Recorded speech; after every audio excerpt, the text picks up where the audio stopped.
So I think we'll go ahead and get started. Hopefully a few people will dribble in, but it's nice to see that there are a few intrepid people that can come out and fight the snow and join us. Good evening, welcome. My name is Joanne Conklin. I'm the director of the Bell Gallery, and I also curated the current exhibition, Dead Animals, or the Curious Occurrence of Taxidermy in Contemporary Art. And this is a special exhibition for me because I've been working on it for quite a long time. I fell in love with a piece by David Shrigley that I saw in 2008, and it's a piece that's just called I'm Dead. And it's a small kitten standing on its hind legs holding a sign that says, I'm dead. And I was just intrigued and fascinated, and I loved the way, looking at it, it sort of was flipping back and forth between, I'm cute, I'm dead, I'm cute, I'm dead. And so I took a picture of it. It's been hanging on my wall ever since. And as I noticed more and more people working with taxidermy and art, I really wanted to explore this through an exhibition. So it's terrific to see this finally come to fruition. I want to thank all of the artists who lent works or agreed to participate in the exhibition, and I want to point out that here, Kate, would you stand up? I want people to be able to see you so they can find you later and talk to you about your work. Kate did this really impressive hybrid sculpture that's in the gallery. It's the body of a kudu with the face of a human, and it's really stunning. And I got an email earlier today saying Sarah Miles was going to be here. Has Sarah shown up? Not yet. She's stuck on a train between here and Boston, I think, but hopefully she'll join us in a bit. I also want to thank our sponsors, Stephen and Alexandra Cohen Foundation, the Creative Arts Council Arts Initiative, and the Marshall Woods Fine Arts Lectureship for their help with the programs.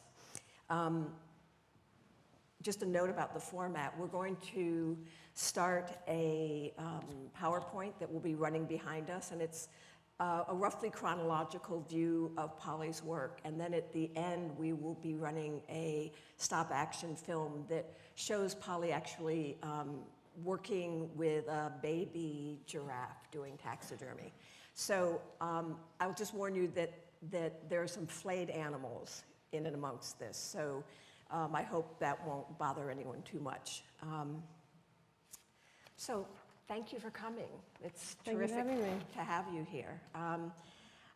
I know you took up taxidermy in about 2004, is that correct? Yes, that's correct. And it seems that you quickly gained recognition for artworks that, I'm going to look at you a little more, for artworks that depicted dead birds, which was fairly unusual.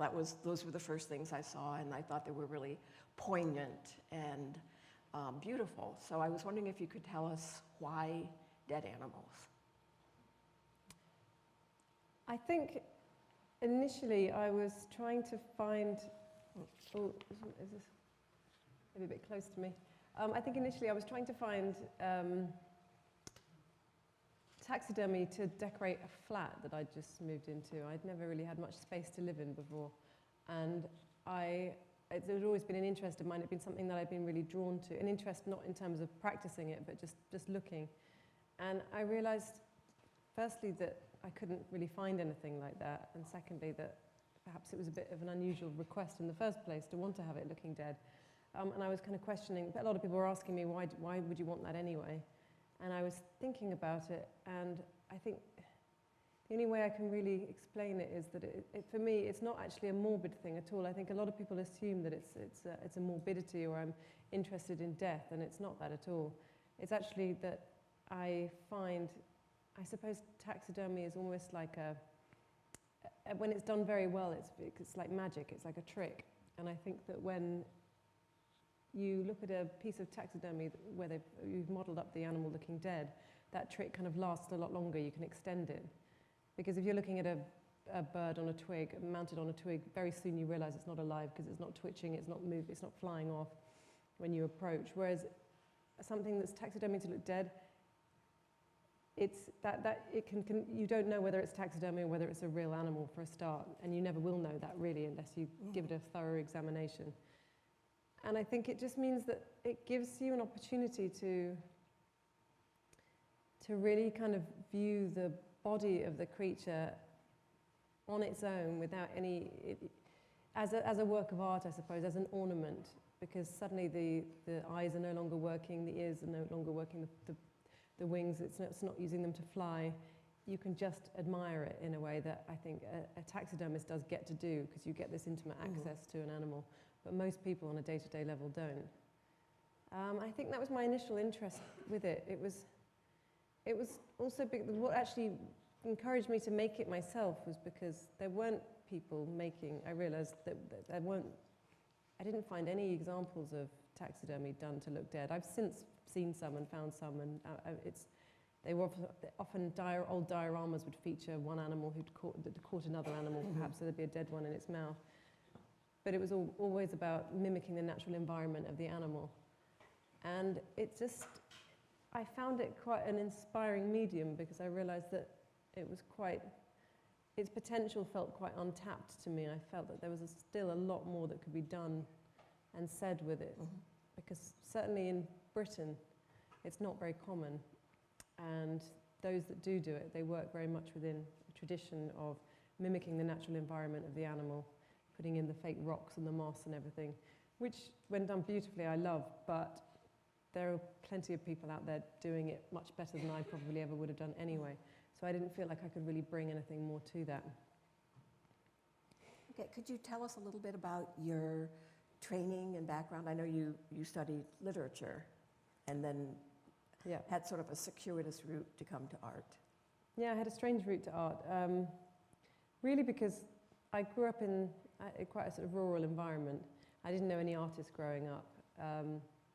My mum was interested in art, and that she worked very hard. She had about 3 jobs, so she didn't really get a chance to pursue. She wasn't so much interested in making it, but she'd go to galleries, and she would, if we were ever on holiday, then she would take us into galleries. But it wasn't part of our life really at all. And I just don't think it had occurred to me to study art, so I didn't. And I ended up going for a subject that I was good at school, which was English literature. And it brought me to London. I applied to lots of London colleges because I was keen to come to the capital. And I was in East London, and I settled in an area called Shoreditch, which at the time was quite an undeveloped part of London. And a lot of young artists had just recently sort of moved to that area because there were large warehouse buildings and things that you could get for quite relatively cheap rent. So it was quite an exciting time to be in that area, unbeknownst to me really at the time when I landed there. But there was a lot going on. It was a very creative environment, and I found it. I got a bar job in the area, and the people that I met just living in East London and in that particular sort of square in East London, I found were much more inspiring and sort of cultivated my work a lot more than the university that I'd been to, actually, because in hindsight, I'd probably chosen the wrong place and the wrong course. But I ended up working at and then managing this bar in East London where a lot of young artists and gallerists worked and drank. And I think I just gravitated very much to those sorts of people, and it just became clear to me a little bit later, perhaps, than others, that art was where my future lay, and that those were the things that I was always drawn to. And I'd always been making things at home and messing around with a camera or a bag of clay or pen and ink, that kind of thing. I was always making something in my spare time, but it was just about trying to find the medium. And I think actually by nature I'm quite a competitive person, and I was living in this place where there was a lot of successful artists, a lot of successful photographers, people setting up galleries. I couldn't really see where I fitted into any of it or what I could bring to it. And I think when I hit on taxidermy, it was just a confluence of lots of things. It ticked so many boxes for me. It was very hands-on. I'm a very visceral person. I like to really get stuck into the work. I can't stand back and let someone else do it for me. I really want to do it myself, even if I'm going to make lots of mistakes. And it satisfied an interest in natural science that was quite burgeoning in me, really. It had been lying quite low, I think, until then, but at that point it sort of kicked it off.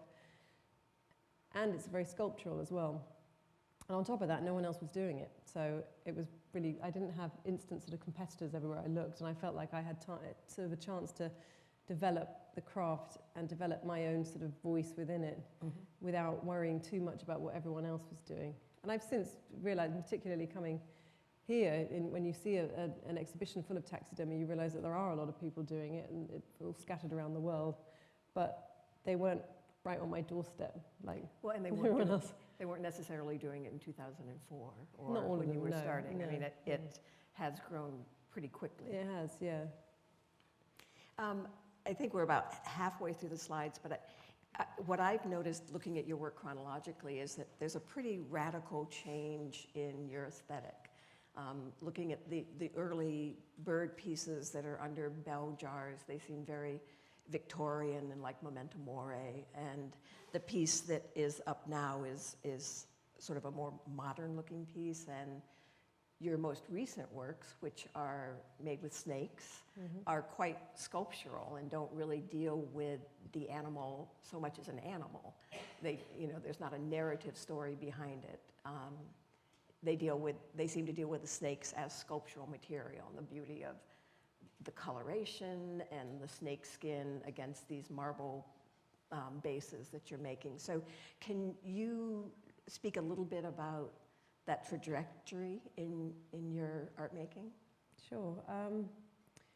Well, I think when I started out, because I didn't have any kind of formal art training, I was really just sort of feeling my way in the dark a bit.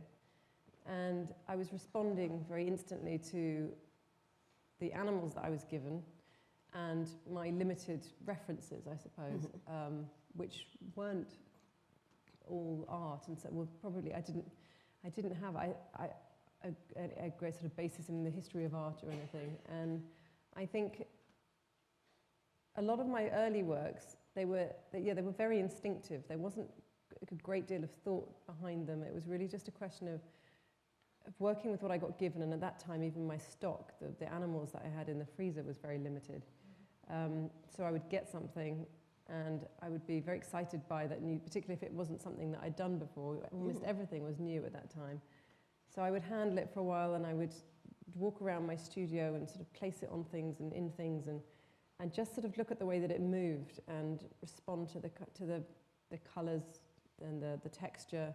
And it was often about the juxtaposition of textures and lights, and it really, for me, it was just, something would click when I felt that it was right, the piece that I was making, and I found it very difficult to explain any further than that, and I still do really, because it was quite an instinctive thing.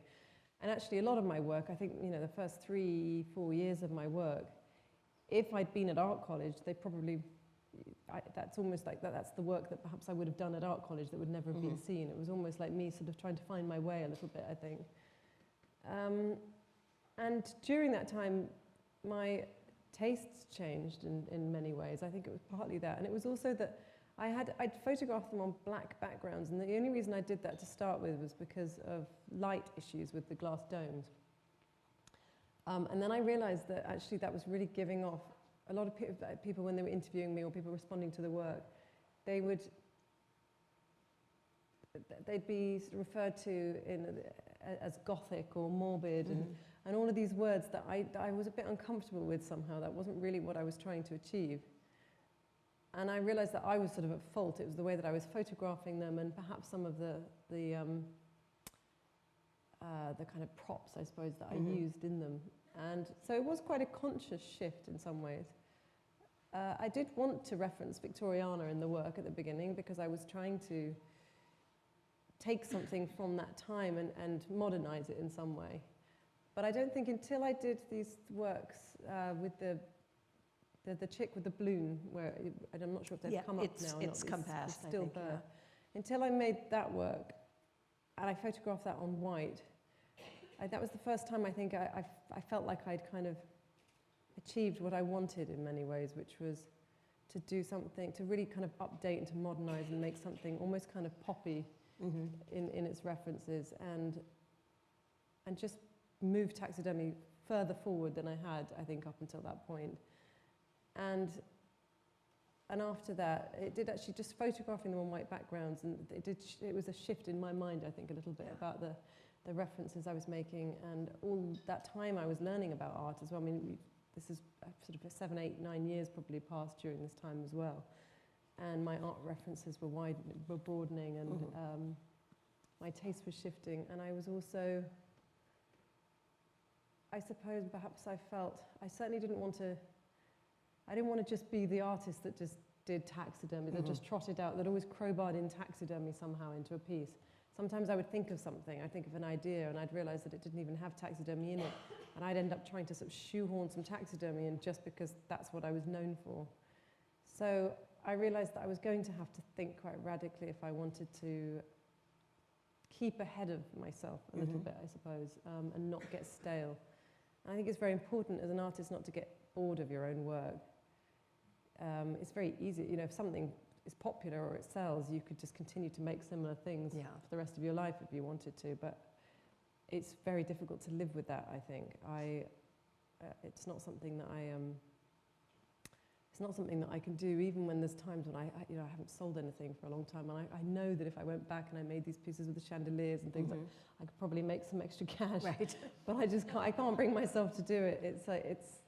It's really important, I think, that you get bored of the work before everyone else does, and that you're always updating it. And I also wanted to get away. I think I found that some people were responding very literally to the fact that it was a dead animal, and or that it was a particular species of animal. They would have a very specific response to that creature. And I've always wanted to try and get away from that. Even from the beginning, one of the first pieces I made, which was a rat in a champagne bowl glass, which was featured right at the beginning, I deliberately picked the rat because I wanted to pick something that was an unpopular creature and that people weren't drawn towards. And to try somehow to make it more palatable and just to celebrate the form of it by putting it in that bowl glass and seeing that I've always loved the way that flesh sort of spills out over things and it molds onto the surfaces that it's pressed up against. And the snakes, I realized if I was using a snake, people are going to have a very visceral response to that, just as they do with something like a rat. So with a lot of these pieces, I've chosen to tuck the heads inside, and I've never wanted to it doesn't look to me like a snake. None of them are actually making naturalistic positions for a snake. And the point of that is to try to look at them formally and to try to very much get away from all of the innate associations that we have with a particular animal. So I'm always pleased if someone, for instance, the piece with the rat sold to a lady who the first thing she said to me was, "I hate rats and I don't like taxidermy." And so somehow, with that piece, I'd achieved making a rat palatable. And I get the same thing with the snakes sometimes. People say it's really strange. I'm absolutely terrified of snakes. I'm phobic of them, and yet I really like these pieces. So for me, I think it would be maybe a bit of almost a lazy or a cheap shot or something if I was just to harness all of that history and all of those associations and symbolisms that an animal has, and just to use that in my artwork, because then the work's kind of done for me. So I think in a way it's much more interesting to try and remove that from the animal, which can be a struggle because, you know, we have very entrenched views about different animals, I think. So there are 2 or 3 things that came up in just what you were saying about how you source your animals. I know people are going to be interested in that, so can you tell us about that? Sure, yeah. Well, in the beginning, that was one of the hardest parts. I think a lot of my job was taken up just trying to find or get other people to find dead animals for me. I did decide early on that I didn't want to have anything ever killed for the purposes of taxidermy. Not because I have a very strong stance on animal rights. I do wear leather and I eat meat, but I just always thought it's very perverse to kill something and then to try to make it look alive again, and in a sort of poor imitation. And on top of that, it's just not necessary. I know that, you know, if you look hard enough or if you approach the right people who are going to be with that animal at the point of death, then you can access something like that. You can access whatever you want, really. Sometimes you just have to be very patient. So initially it was really just putting the words out amongst friends and family and waiting for people to give me a call and say that the cat had brought a bird in or something had flown into a window. And then slowly the word got out, the more attention that my work got in the press, and when I had a website put up, I used to get strangers, I still get strangers calling me up frequently, offering animals. The most unusual of which was the giraffe that you're going to see soon in the time-lapse video. I'm used to having complete strangers just calling the studio up and saying, I just found a dead rat under the car or something, do you want it? And I have to politely decline. But this time I had an intern working for me who was quite new, and I just explained to her that my freezers were really full at the moment. I'd suddenly got to a point where I had too much stock. And I said, you'll get these calls occasionally that people offering dead animals, and unless it's like a really beautiful garden bird or something like that I can fit in the freezer, just tell them I'm okay for things. And I could hear her just explaining to this person on the other end of the phone. I was only half listening. She was saying, no, I don't think I'm sorry, Polly's freezers are too full right now. No, she definitely wouldn't have room for a baby giraffe. And I was like, what? Trying to grab the phone off her. And I said, no, I'll buy a new freezer for a baby giraffe. But it turned out it was in Bahrain, and you can't just ship a dead animal from one country to another. So I had to figure out how much I really wanted this thing, because it had died naturally at a zoo, and she'd been working at the zoo, and they'd had it frozen right from the minute it died, which is important. And so I actually decided to set up a studio in Bahrain for a fortnight, go out there, fly out there and do it in Bahrain. And she was extremely helpful because she was also an artist, and she managed to access a lot of the materials that I needed. Anyway, I'm digressing, but yeah, they come from all over the place, as far and wide as Bahrain. But now I get a lot of things from vets and from breeders. The snakes, I've been very specifically targeting snake breeders, going online, finding out who breeds them, who works with them, emailing or cold calling them all, and just explaining that if something dies, rather than to throw it out. Or a lot of these people have to pay incineration costs for things, so it saves them the money if they pass it on to me. So I do get a lot of dead animals arriving by post. I always know what it is because the dogs race to that package and sniff around it as soon as it arrives.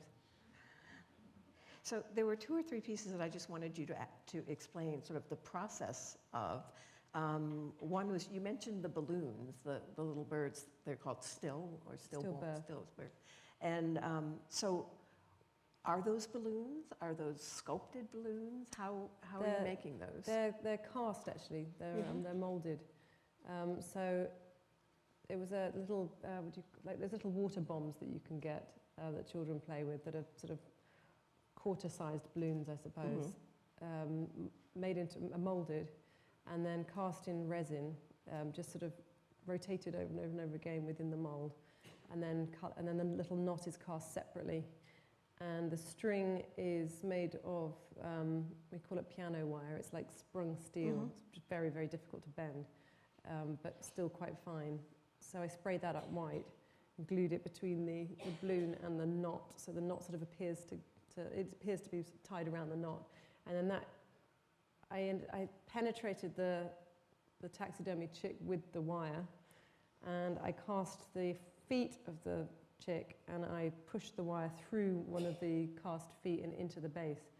And at the point where it fits into the base, I painted it black so you can't see it so well. So it's only when you get up close and really have a look like that you can see the trick. But it's funny, actually, the gallery that was exhibiting them, they had a lot of people apparently would come in and say, I really wanted to buy one of those, but what happens when it deflates? I'm just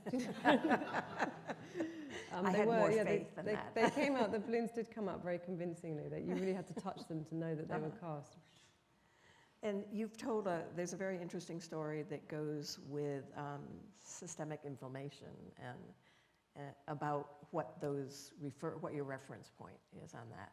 That's the piece in the gallery that looks like a bird cage with the birds flying away with it. So what was that based on? I've been reading lots of old articles, and I think I had a book made up of essays about man's attempts to fly over the years, from people sort of strapping on wings and jumping off buildings to tying balloons to their lawn chairs and drifting off over the Atlantic. I was interested in the way that as human beings, we're always keen to sort of get out of our element. Most animals just stick to their own element, whereas we like to deep sea dive and we like to fly, and we take huge risks actually to try to do these things. And I suppose it's some, we do, there's maybe an arrogance about us that we want to conquer everything and go to space. But also I think there's something more transcendental about it. We're trying to sort of get out of our own skins almost and to see the bigger picture. And I came across, I think in one of the books I was reading, I came across a Victorian, a little sketch by a Victorian inventor for a flying machine. It's a really sweet little drawing. And it was, he'd envisaged sort of 6 or 8 big, large eagles lifting a kind of, it was a sort of chariot. It was a different shape to the one that I did. And my instinct was to laugh because it did look quite comical. There was a little man sitting in it. And I thought, well, it's easy for us to laugh now, now that we've invented all these other things and we realize how ridiculous that is. But you could imagine how you would think, the first thing you would think of is to harness birds in some way. And it sort of formed the basis of this show. And these pictures actually showing up now were other sculptures in the show called psychopomps, which is a word to describe winged escorts from life to death, sort of mythological word. And I wanted to create 4 sculptures. So there's these ones, which were made up of pigeon wings and crow wings, and this one here, which is a cast human rib cage with a little red bird inside where the heart would be. And again, cast balloons, but larger ones. And then systemic inflammation made up the 4 sculptures in the show. They were sort of 4 representations of flight. And I chose to make the birds orange. I selected orange birds, and then I also selected some yellow birds and dyed them with ladies' hair dye to get the kind of sort of flamey colour. I wanted them to look like flames sort of rising from the ashes. And the cage, I sort of blackened and burnt so it looked like it had come from the sort of underworld or something. And I like the sort of dichotomy about the birds, whether the birds are free or whether they're enslaved, because they've got these, they're tethered to the cage, and the human would sit in the cage, so technically is the trapped one, but at the same time they're in control of the birds who are flying, and for us flight seems to be the kind of ultimate freedom. I think that's a beautiful sculptural piece. It really works. I think like the snake pieces work in that you have these great textures of the burned metal and the feathers. And I was walking through the gallery with someone the other day, and they stopped at that and they said, "This is a real relief. There's nothing dead here. It feels sort of joyous." And I wanted to ask about, is that an actual owl? And if so, how big is this piece? The piece that just went past. Oh, it wasn't owls actually. No, it's there's 2 diamond doves hanging back to back. Okay. It was about this sort of size, something like that. Yeah. There's also a piece in the show there too, the cormorant and the gannet. And so those are the birds on the frame with the drawings of the bird nests. And you did the drawings using ashes from cremated birds. And we were talking about it earlier, could you explain how you did those? Yes. Well, how I did it was to dilute PVA glue in water. I tried various things to get to this point. This is what I settled on in the end, and this is another, a smaller version of a similar technique. And I would get some reference pictures of the nest of the bird that I was working on. And with a quill pen, I would draw the nest. I dip it into the diluted PVA, which is a very thin solution. It was really very watery. And just draw it, sketch it very roughly onto this bit of paper, and then having cremated the bird that I taxidermied to put on top, because I take the skin off and then you've got this body inside that you can cremate, I would scatter the ashes on top of the paper and sort of leave them there for a bit to dry and then pull them off, like children do with glitter on glue to form pictures. And I found it was quite effective, but it was quite sort of flat to start with, so I had to keep sort of layering it up, and then I would eventually etch into it to sort of create the shadows. So I got better at it the more I'd done, but there was a series of small garden birds, some of which are showing up on the screen now. And then I went on to, I had this beautiful gannet and cormorant actually, but the gannet especially had been sent to me again by a complete stranger up in the north of England. Just called me to say that she was walking her, she called me on the beach, I could hear all the wind blowing around. She just looked up my website and she was walking her dog and had just found this gannet. And it's an unusual thing to come across. I've never been given another one in the 12 years that I've been doing taxidermy. And I thought they worked really perfectly on these nice box frames.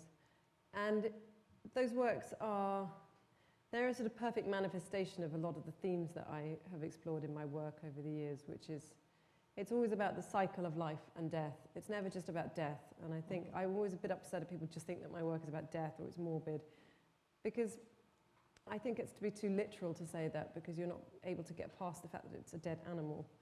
Charcoal drawings are made up of dead wood, but you don't think that. You know, I want there to be a sort of transformative period. I understand it still looks like an animal, so you are instantly going to think of death, but I've always tried to, in all of my work, there's been a kind of spin on it where I'm actually talking more about the triumph of life over death. One of the pieces that flashed up earlier was a sort of split, it was quite an early work that I made in 2007, I think.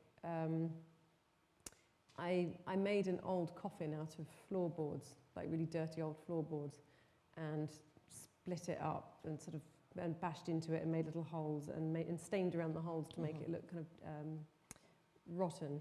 And I had all these little chicks, tiny little quail chicks, they're very, very small quail chicks, bursting out of the seams trying to feed. And that was that was inspired by a photograph I took of maggots hatching on a dead bird.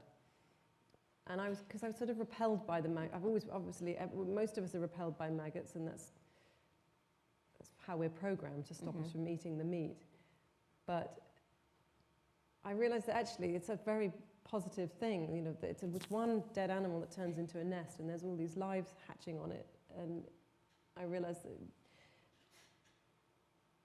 well, I took a picture of it, and I actually found it quite beautiful, that picture that I took, and I think that's on there somewhere too. And that went on to inspire this coffin with the chicks bursting out of it, all with their mouths agape, trying to feed, looking almost like moss or lichen or something on the side of it. Anyway, so that was one piece that I had that a lot of people, and I do understand this, and I didn't help myself perhaps by choosing a coffin, but people did see that piece as being quite macabre, whereas I saw it as being quite sort of joyous in a way and quite triumphant.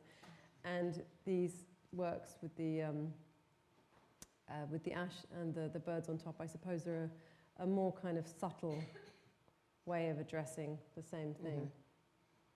The drawings are really very beautiful. They're very Thank you. nice. I think now I'm going to stop the PowerPoint and maybe play the film. And Sure. if you would just sort of talk us through it, because I had no idea quite how arduous a task this was. Let me see if I can get... Well, it was also with slightly limited tools out in Bahrain. I didn't have quite as much equipment as I would have done. Is that the start of it? No, it's not. I think that's 50 seconds in.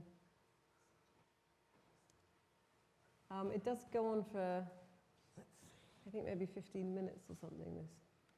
But there's lots of different ways to do taxidermy. In this particular instance, I am casting the body. I need some technical assistance.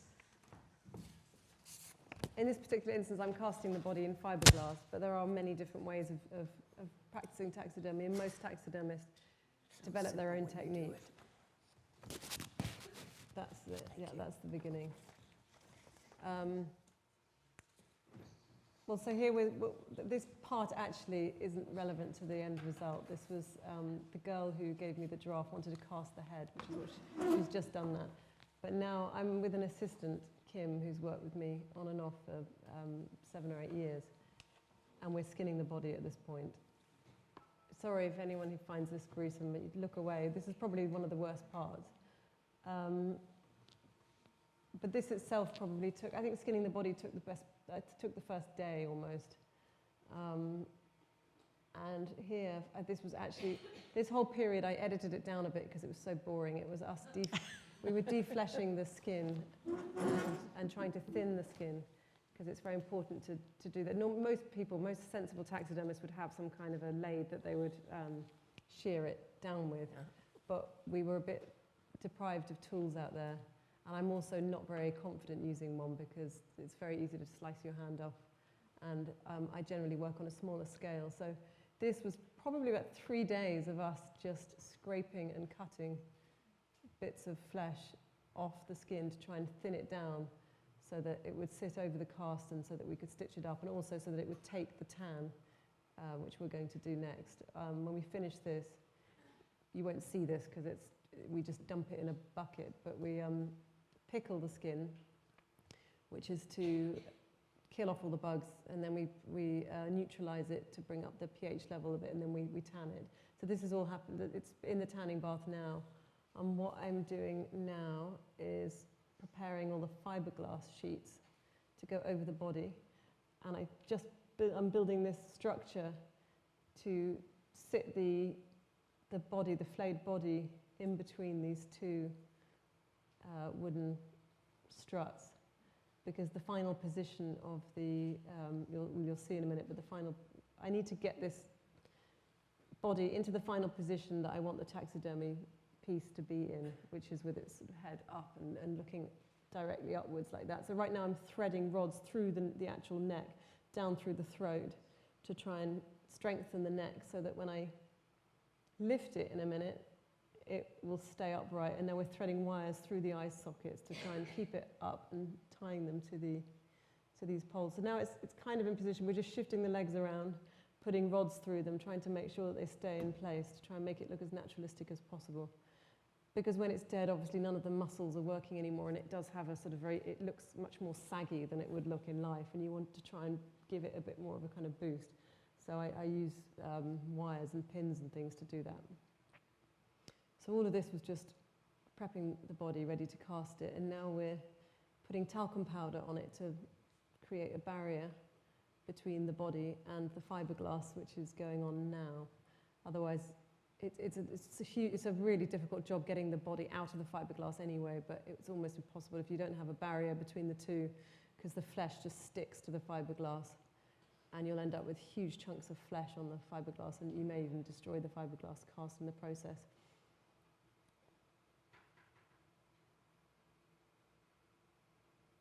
So that has now probably got a couple of layers on. We needed to be careful not to put too many layers on, or we'd make the body too thick for the skin to go over. So, but at the same time, we needed it to be strong enough not to dent while we were working on it.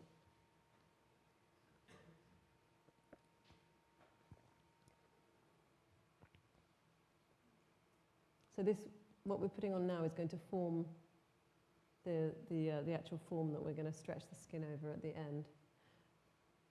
But now we have to get the body out of the fiberglass, which is a real job. So I think what I did here was get a jigsaw and cut it all the way along the spine and sort of cut it in half. Yeah, that's what I'm doing now, I think. It's quite difficult to tell.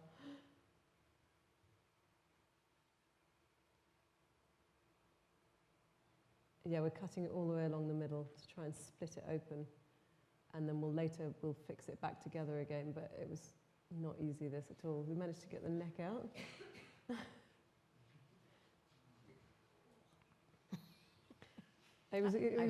This is also in boiling hot heat with flies everywhere. It was horrible. And now we're actually cutting it with saws from the inside. Fortunately, you can't see it from where we are, because it wasn't very pleasant. But we're having to dismember it limb by limb to try to pull it out of the cast without trying to keep the cast intact as much as possible. That was quite a triumphant moment when I got that body out there. I think it had taken us half a day or so to do this.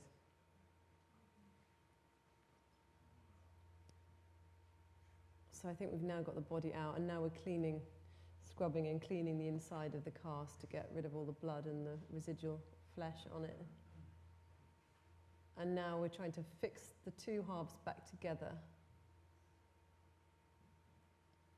which was a bit trickier than it looked, because for some reason the new pieces of fiberglass didn't want to stick. And there's an alternative. I could have built this body out of chicken wire and papier-mâché, and there's all kinds of materials you can use. But because it was a seated sculpture, and because eventually what I was going to do was to actually position it on someone's ceiling, I wanted it to be light. So it was pretty important that it was light, so that we could fix it up there easily enough. And we didn't want it to sort of to be a health hazard and fall on anyone. So fiberglass is great because it can actually essentially be hollow. We did fill it with foam afterwards. Once I'd bonded it together, I think that's what we're about to do now. We're shoving some hemp in there and filling it with foam. In a minute you'll see all the foam coming out of the eye sockets at the bottom. And that's just to reinforce it, because the foam is two parts. You mix it together and then it sets hard. And it's just to stop any weak points snapping off at any point. This is quite good, this time-lapsed.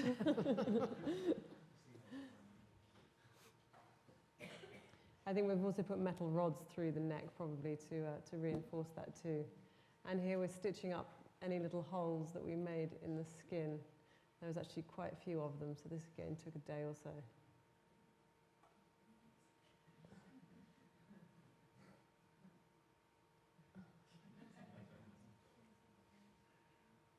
And I'm cutting off all the excess foam at this point and trying to smooth the body. This is Aisha, my host on the right, who found me the body. I think she's hungover and watching TV while we're doing this.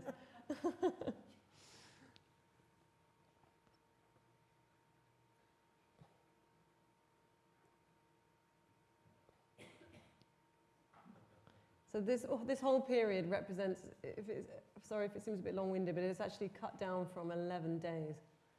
So I think I was taking a photograph probably every 5 minutes or so, 5 or 10 minutes, depending on, I think if we were doing very boring tasks, I'd set it for about every 15 minutes. So here I am sanding it with an angle grinder just to get rid of any sharp bits of resin or anything that were on the outside, because it needs to be smooth when I put the skin over it. Because as the skin dries over any mount, it acts like a shrink wrap, and you can see any bump or anything that you've got on the body will show up once the skin dries. Even if normally it looks very good when you put the skin on to start with, but then you go away, and if you come back, if you don't watch it as it dries, if you go away and you come back a week or so later, as it's dried, it will shift on the body. And it can often look quite different once it's dry, and it can look terrible.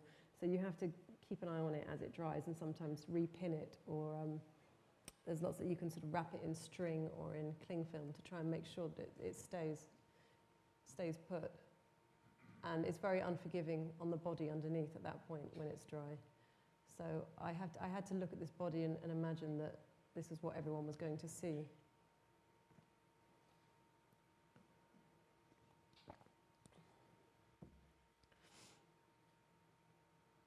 We're getting closer now to the point where we put the skin on top of it. Kim's stitching up more holes because she was better at that than I was. And I think I'm still sanding and tidying the body. So you said this hangs from the ceiling. So do you see just the underneath part? So yes, you would look up like this and just look at the face above. I'm sorry, I couldn't find the photographs for this. Yeah. It wasn't professionally photographed, unfortunately. It went directly into a private collection. It's something I need to do. So we're testing the skin at this point. We take it off again in a minute because we need to cut into the cast to try to get we need to tuck the skin into cuts where the legs are folded and so on. So we're just testing it really to see if it fits at this point, and to try and work out where to make all of our cuts. But it fitted pretty well because we didn't make the cast too big. But it was still a very, very, very tight to stitch it up again.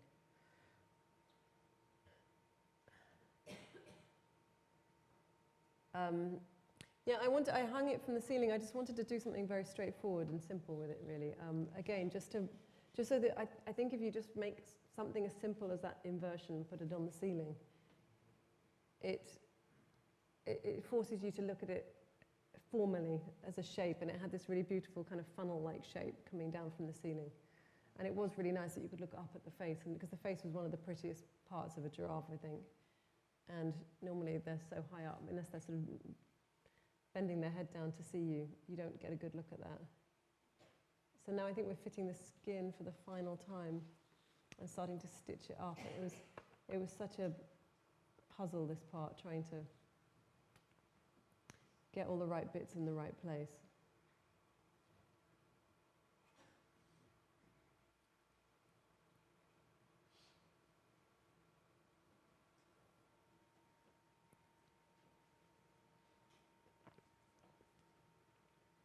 And are you using glue to hold it, or is it just Yes, stitch? there's a sort of paste, it's called hide paste that we used, which is, it's quite good because you can slick it on there and it takes a while to dry, so you can sort of move shift the skin around a little bit if you need to.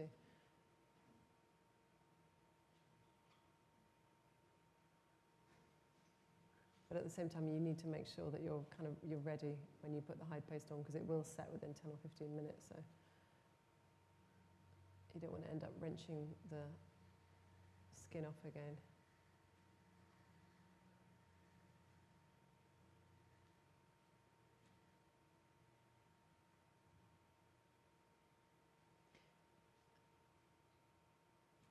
I mean, if I was to do a lot of animals of this size, if you were to go to Africa or somewhere where they were doing these large animals on a regular basis, it's much more,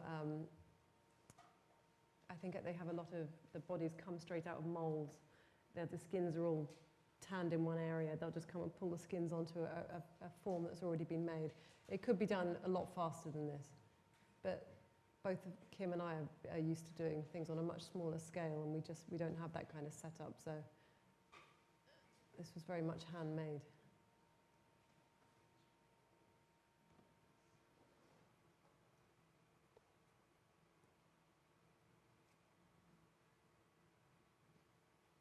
There are those great Bruce Nauman pieces that he made And using the bodies, forms, the yeah. body forms that are sort of Seen that, yeah. drag themselves around in the room. The difficulty using those is they're not always one size fits all. It can be Yeah. quite difficult trying to get a skin over them. And you don't have any control over the final position, and I like to play around with the positions of the animals and not have any two things quite the same.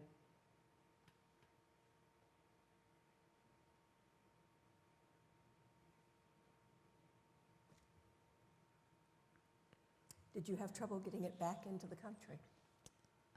Yeah, I did actually. It was. I shouldn't have done, because technically everything that we used is allowed into the country.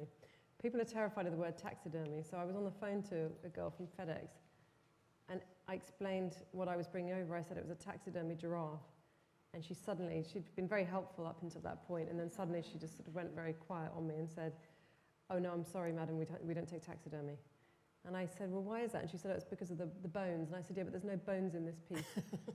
It's just leather, and it's on a form, and there's no natural matter." And she said, "Yeah, I'm afraid we just have a policy, we can't take taxidermy." And I said, "Okay, I've got another thing I want to bring over." And she said, "Okay, what's that?" And I said, it's a model of a giraffe made of leather, fiberglass, foam, metal, clay, and glass." And she said, "Oh, that's fine, yeah, we can take that." And at that point, they shipped it for me. She didn't seem to twig that I was talking about the same thing at any point. So now I've just modelled the face up at this point, and that's the end of the time lapse before it comes That's home. gorgeous. Wow. But yeah, I thought it'd be good to put that on there, because most people, unless you have seen a taxidermist at work, most people have no idea what goes into it. And I think often there is an assumption that this whole skeleton is still in there, and actually that's quite unusual. The traditional technique that I use, which isn't like that, is actually to build them out of this stuff called wood wool, which is this very fine straw, like the kind of stuff that you pack crockery in, or you have in a hamper. And I bind it with string, and I put wires and things through it, and I literally will make a little sculpture of the body that I've removed. And I sometimes, so for birds, I will leave the skulls in, and I have the wing bones and the leg bones. But other than that, there's very, very little of the skeleton remaining. And I think it's great to show people the process, because I can try to explain it, but it's hard to visualize really unless you see something like that. I had never imagined that, I have to say. Could we bring the house lights up? I'd like to open the floor to questions if people would like to ask Polly anything. Yeah. With the bones? Well, unfortunately, I normally just incinerate all of the things that when I skin them, I tend to refreeze the bodies afterwards, and I take them to a pet crematorium every few months, and they burn the bodies. I have had a few times other artists and people working with the bones of animals have come and collected them from me, but with the birds I do leave the skulls in, and sometimes with mammals I will keep the skull and clean it up and model directly onto the skull and put that back in. But quite often it's faster just to create just to sculpt a new one out of foam or something like that. So yeah, unfortunately a lot of the bones go and get burnt. Yeah. When you position the body to cast it, do you already have the environment or other objects involved in the piece in mind? Yes, almost always. There's a couple of times, right, maybe when I started out, that I was a bit hasty about getting on with it. I was excited about getting to work on it, and I hadn't thought the whole piece through, but I really regretted that, because you really need to know exactly. There's a small window of time, not with the giraffe actually, because that was fiberglass, that's a completely rigid form. There's nothing I could have done to move that.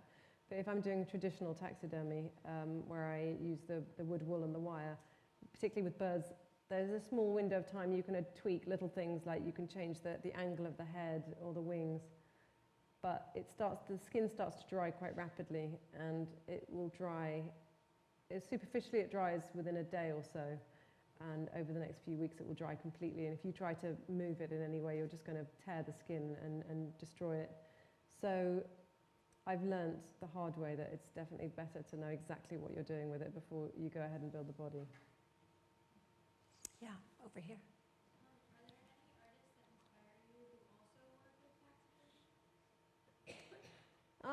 taxidermy? There's artists that work with taxidermy whose work I really appreciate, many of which are in the show tonight, but not so much inspire me, because I think I suppose that if anything, I'm reluctant to look at other artists using taxidermy, because I wouldn't want to be too influenced by what someone else is doing with that particular material. I mean, it's important to know what's going on and what people are doing, so you're not repeating it, but I actually am more likely to be inspired by artists that are very, very different to my own work. I like the American minimalists and things that are just completely different, because I think that that's the way that I can bring something new to my own material. So, no, whilst I can look at other taxidermy art and appreciate it, and maybe even a couple of pieces I wouldn't mind collecting, I wouldn't look at it for inspiration, I don't think, no. Although I would look at the actual craftsmanship. I very often will go up and have a look at the seams and the setting of the eyes. I was looking at the way Kate set her eyes today, because they were really beautifully done. I think that's really important to getting the eyes right is very important, because if you could do the best modelling and then you just get the eyes slightly wrong, and it undermines the whole piece. So technically I do like to look at how people put them together. Yeah, over here. I'd be interested, what's your favorite natural history museum or place to go for inspiration as far as, or just to look at technical things? Well, I've done quite a lot. There's one in London called the Horniman Museum that I've done a bit of work with. I had a sort of small show there, so I spent quite a bit of time going there. And there's also one, the Booth Museum in Brighton. Booth was a famous British taxidermist, and his stuff is still really worth looking at, because it's aged very well and it's just very beautifully executed. But coming back to my last point, I wouldn't go to a natural history museum for inspiration. I'd look at wildlife for inspiration, perhaps. I might look at real animals. I often observe animals in the wild, and I look at them in a very different way since I've been doing taxidermy. It completely changes the way that you look at animals. So I had a much bigger interest in watching wildlife documentaries since I've been doing that. Because it's better to look at the real thing than to look at, even however good the taxidermist, it's always better to look at the real thing than to look at a copy of it, I think, if you're trying to do a good piece. But yeah, I will pop into natural history museums to look at taxidermy, but they're not places that I make particular pilgrimages to, I don't think, because I spend a lot of time on it and looking at it and thinking about it anyway. And for me, it's actually quite helpful, I think, to go and look at things that are completely different. There are 3 questions on this side. Let's start way back. I was wondering if you can describe your relationship to the bird and overall formal qualities of it. Sorry, the relationship to? To the bird, to just birds in general, and why you've chosen that specific form of animal for a majority of your work. Yeah. Well, I think it was slightly accidental in the beginning because I just picked, when I went for my lesson, my very first lesson, I learnt from a taxidermist in Scotland, and I just had a single day with him to start with. And I wanted to do a pigeon, because I've always liked pigeons. They're very misunderstood, and they're not very popular in London. People call them flying rats. And for me, being a country girl, they were always really nice to see pigeons, because it was about the only wildlife I'd ever see in the city. And so I suppose I'm kind of like the underdog, and I picked the pigeon to do. And from then, I think because I learned on a bird, then I naturally went on to practice on other birds. And then my skills lay more with working on birds than with mammals. And it's not a big jump to go from birds to mammals, and I made that jump, but I don't think I was quite so confident with them. But at that point also, I think once you start working with one particular thing, it very often inspires the next work that you do. So for a while, because I was working on birds, I would make a piece of work, and by the time I'd finished making that work, I would have already thought of the next piece of work that I wanted to make. But I also think that the fact that birds fly has always interested me because of what I was saying earlier about our efforts to fly and about that kind of ultimate freedom. But also just logistically, there's more you can do with them, really, that you can have them in flight, you can have them in repose, there's just, I suppose with some animals, like if you pick a hedgehog or something, there's really only so many positions you can put something like that in. Whereas with a bird, I found there was a bit more potential to it. And a bit more poetry, I suppose, too, just because they fly. And I like to have, rather than doing really big animals, I think a lot of male taxidermists I've met, they tend to favour really big animals. I prefer to do flocks of smaller ones, I've realised. I prefer to make a large piece out of a number of smaller creatures. And so birds have suited that quite well. The middle question, the young man. I was wondering if you could address humour in your work and how the role of that now in the newer snake pieces that is a bit different from the bell jars and the blues, perhaps? I've never made a piece of work to be intentionally humorous, and I certainly never wanted. I don't object to taxidermy fashion for taxidermy, like dressing it up in human clothes and those sorts of things. But it's not my style at all, and it's not the kind of thing that I like. And I think, I don't know, I think there's, I suppose, a certain amount of respect you want to give the animal while you're working on it, just because you don't want to let it down in a way, because it's so beautifully created to start with. I think it's a shame if you go on to do something, to do bad taxidermy, or just to undermine its beauty in some way, I suppose. So I've never intended to be humorous in my pieces, although I think there's definitely a lightheartedness to some of them. But I think that's more a reflection probably of my personality than anything else. I also try to avoid visual puns too much if I can. I think sometimes it's very easy to think of something witty and funny, and the problem with that is it has an instant impact on people, but I think it wears off very quickly. I think there always has to be a little bit more to something than that, maybe like there's more layers to it so that people go away and really think about it and it lives on with them. So yeah, I try to avoid just being sort of trying to be clever in the work that I make. Gentleman in the white shirt. Do you think there's a difference between someone who's a taxidermist and someone who's an artist, or do you think a taxidermist is a type of artist? Yeah, it's a tricky question that, because it can sound like you're undermining the taxidermist if you say that they're not. Because for me, I've never used the term artist about myself to elevate myself in any way. If anything, it's been out of respect for taxidermists who I think, because I don't really see myself as a taxidermist. I say that I do taxidermy because I do, but the taxidermists that I know and who have taught me have dedicated their whole life to getting it really, really perfect. And I see them, I'd say they're sort of craftspeople in the best possible way. I think they're amazing technicians. And I think for them, I can't speak for all of them, but for the very traditional ones that I've learned from, their priorities have been very different to mine. They certainly, I mean, they've said themselves to me that they're not interested in conveying any sort of an idea, a concept, I suppose, behind the work. But for them, really, it's about trying to make it as lifelike as possible. And some of them are obsessive over it, and they'll spend months just on one piece of taxidermy, which I might spend a day on. So I do think there is a difference, yeah. But I don't think one is better than the other. I just think it's about the intention behind the work, really. Okay, well, thank you. Thank you.